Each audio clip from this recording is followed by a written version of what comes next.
নমস্কার বন্ধুরা, চলে এসেছি আবারও একটা রেসিপি নিয়ে। আজ আমি এমন একটা রেসিপি আপনার সাথে শেয়ার করব যে রেসিপিটা দিয়ে আপনারা ভাত, রুটি, পরোটা সব কিছুই কিন্তু খেতে পারবেন।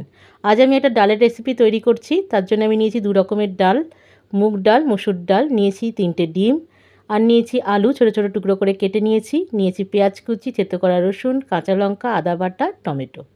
প্রথমেই আমি যে 2 রকম ডালটা নিয়েছি সমপরিমাণ নিয়েছি, যতটা মসুর ডাল ঠিক ততটাই মুগ ডাল নিয়েছি। এটা ভালো করে মিশিয়ে নিলাম। তারপরে 2-3 বার জল পাল্টে এটাকে ধুয়ে পরিষ্কার করে নেব।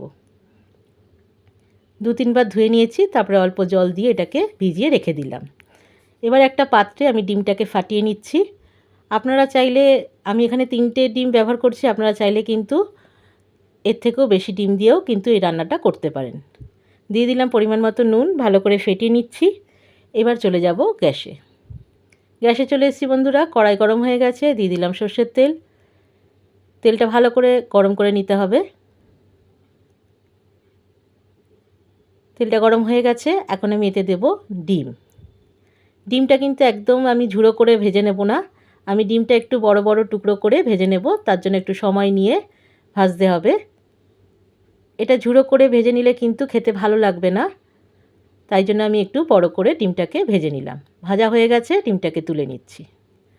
এবার এই একই কড়াইতে আমি আবারও দিয়ে দিলাম সর্ষের তেল। তেল গরম হয়ে গেছে, এখন এতে দিয়ে দিচ্ছি ফোড়নের জন্য গোটা জিরে, তেজপাতা আর একটা শুকনো লঙ্কা।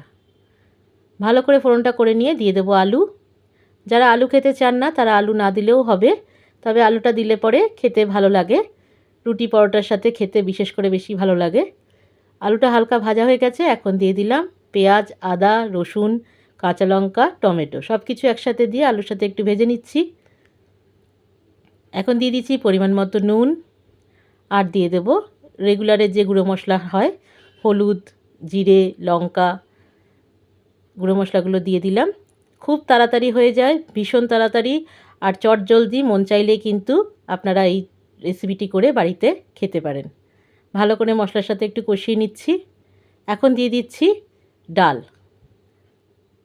মুগ ডাল আর মসুর ডালটা দিয়ে দিলাম, দিয়ে ভালো করে আলুর সাথে কষিয়ে নিচ্ছি। কষানো হয়ে গেছে, এখন এতে দিয়ে দেব পরিমাণ মতো জল। এই রান্নাটায় কিন্তু ডালটা পুরোপুরি সেদ্ধ হবে না, একটু কম সেদ্ধ হবে, মানে একটু মুখে দানা দানা পড়বে, এরকমভাবেই কিন্তু ডালটাকে আমার সেদ্ধ করে নিতে হবে। দেখুন ডালের জলটা কিন্তু অনেকটা কমে গেছে, আর ডালটা কিন্তু আমার পারফেক্ট সেদ্ধ হয়েছে, আলুও সেদ্ধ হয়ে গেছে। এই মুহূর্তে আমি দিয়ে দেব ভেজে রাখা ডিম। ডিম দিয়ে দিলাম, ডিম দিয়ে ভালো করে ডালের সাথে একটু নাড়াচাড়া করে নিচ্ছি। এখন এতে দিয়ে দেব গরম মশলা গুঁড়ো, আর সব শেষে দিয়ে দেব 1 চামচ ঘি। ঘি দিয়ে দিলাম, ঘি দিলে কিন্তু এই রান্নার টেস্ট আরও বেশি ভালো হয়ে যায়। এবার ঢাকা দিয়ে কিছুক্ষণ সময় রেখে গরম গরম পরিবেশন করব। রেসিপিটি যদি ভালো লেগে থাকে বাড়িতে অবশ্যই আপনারা ট্রাই করবেন। ভালো লাগলে পরে আমাকে একটা লাইক, শেয়ার, কমেন্ট, একটা ফলো করতে ভুলবেন না বন্ধুরা। ভালো থাকবেন, সুস্থ থাকবেন, দেখা হচ্ছে পরের একটা ভিডিওয়। ততক্ষণের জন্য ধন্যবাদ।